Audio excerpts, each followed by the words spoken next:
Yo, what's going on, guys? Mush back at it with another video. Want to go over an interesting statement made by Andy Belford, who worked with the Overwatch 2 team while the Steam launch happened. If you guys don't know, there's a lot of talk around Activision as a whole right now. Bobby Kotick has, in fact, left Activision, long time coming on that, and there was a tweet on Twitter that I'm not really going to hyper-focus on this tweet, but I think an overarching element as far as Steam review bombing goes. I want to note this tweet over, on X, I should say. Andy Belford, breaking my silence to share a fun fact. When we planned Overwatch 2's Steam launch, my team warned months in advance that we're going to be review bombed. We begged for more information, more details, and more resources to help us with the anticipated influx, all flatly denied. Now, this was a response to Overwatch Cavalry, which is a X account, Twitter account. In regards to Bobby Kotick, he allegedly cost the team months of Overwatch 2 development time and once blamed a decline in stock price on the game,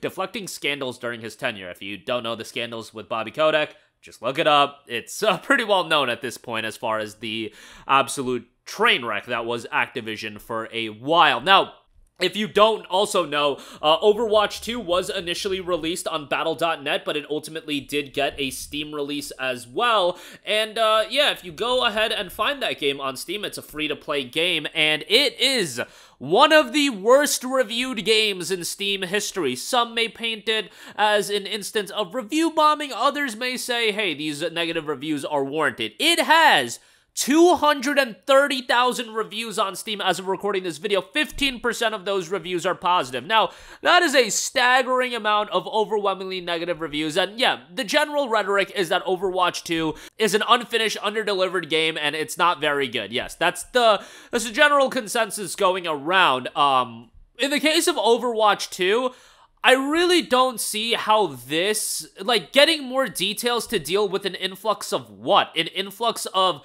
like, you could say that there was a review bombing element attached to it, but this game was gonna have a negative reception regardless. Like, is the argument, oh, instead of having 230,000 reviews, it would have 40,000 negative reviews? It would still, chances are, be an overwhelmingly negative reception, and I think for the most part, what you have to understand about review bombing, and I understand that there's instances of, you know, review bombing that's not cool. I get that that's happened. Few and far between, I'd like to think. Few and far between.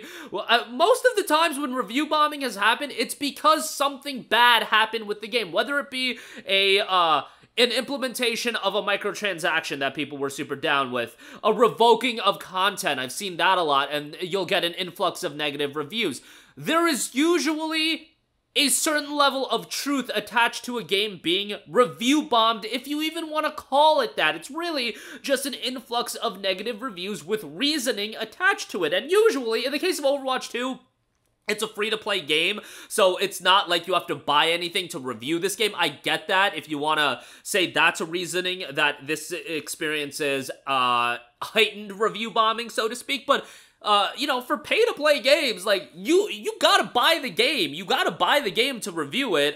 You can get a refund, but, you know, the time played and everything like that is said. Like, I don't think review bombing is a real issue. What I think it is, yes, is there a level of an issue with review bombing? Sure, I can acquiesce to that, but to me, what it seems like, and I'm not saying that this X statement is suggesting this, I'm just saying that an overarching problem of blaming review bombing is that you're taking what could be an issue, review bombing in this case, and then you're blowing it out of proportion and being like, we gotta do something about this, this is the reason we got a negative reception, which that to me reminds me, and I'm not gonna get too much into politics, but when people debate politics, and we're just coming off the holidays, so maybe you had some crazy family debates and all that good stuff, but whenever I see political debates, I feel like it's always one side taking the other side's argument, blowing it out of proportion, and then arguing with this imaginary thing in the sky rather than that other person's initial argument. And what I'm saying is,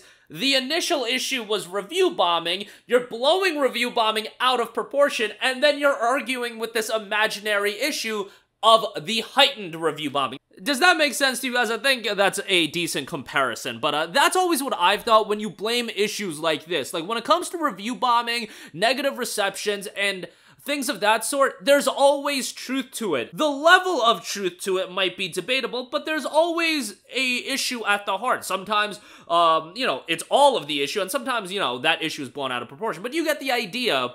And this isn't even an instance of me hating on, like, let's say a Bethesda. I know a lot of people like to crap on Bethesda when they were, like, responding to Starfield negative reviews, and Starfield got an overwhelmingly amount of negative reviews. Like, I really have no issue with that because they're just responding to reviews. It's information, whatever you want to think of it. I saw some people being like, this is ChatGPT generated reviews, and these are just copy and paste responses, etc., etc. If you want to think that, great, but it's more information, and it's not harming anyone by just having that information and that dialogue between the initial review poster and the Bethesda developer or whoever it was responding to said review. I really don't think that's an issue, and I saw a lot of people being upset about Bethesda responding to Starfield reviews and making community posts and things like that. Yo, they like left comments open too, so like in a lot of the instances with the responses, people were just crapping on like the response. That's fine. That's just more information, and information leads to better transparency, and I don't think that's an issue. I honestly would wish that from a negative review standpoint, like, developers do respond. You get more dialogue, you get more information. It's up to you to deem it being useful information or not, and maybe most of you want to deem the Bethesda responses as complete garbage information, but it's information directly from Bethesda. That's what I offer you, and, you know, in a lot of cases, responses to reviews could also be a good thing. It could lead to a back and forth. You could even respond to positive reviews that do point out issues. There's a lot of positive reviews on Steam that still point out issues, so obviously, I'm getting on a little bit of a tangent, but I think the idea of, like, developers responding to reviews, I think that's a good thing. I think that's a good thing. Maybe it's a case of Starfield being a game that, like, a lot of people seemingly hate. But nonetheless, I did want to talk a lot about this, but I don't think review bombing is really an issue. And I don't think this X post is suggesting that Overwatch 2 didn't deserve the negative reviews or anything like that. It kind of just sparked on this topic in my head, and a good discussion point. But let me know what you guys think. I know that there's been instances of review bombing that have been whack, especially when there were, like, political elements tied to it, and, you know, things of that nature. You won't catch me talking politics on this channel more than I did in this video. Like, that's just not a rabbit hole I'm trying to go down, guys. Like, I'm sorry. I know some of you guys feel a certain type of way, but, like, brothers, you deal enough with that in your personal lives. I ain't trying to go down that rabbit hole right now, but let me know all your thoughts in the comment section down below. As always, guys, thanks for watching, and I will catch you guys in the next one. Peace out. Hey, what's going on, guys? Mush here again. Hope you enjoyed the video. As you guys might know, YouTube's notification system is sometimes a little bit wonky, even if you're subscribed to the channel. Maybe you're not abundantly aware that I uploaded a video. To remedy that situation, make sure you hit the bell notification button. This way, whenever I upload a new video, and I try to upload as consistently as possible, you will be notified directly of the upload, and you can watch it as soon as it goes live. I would really appreciate if you guys hit that button so you can stay up to date with all of the content I'm posting. But as always, guys, thanks for watching, and I'll catch you guys in the next one. Peace out.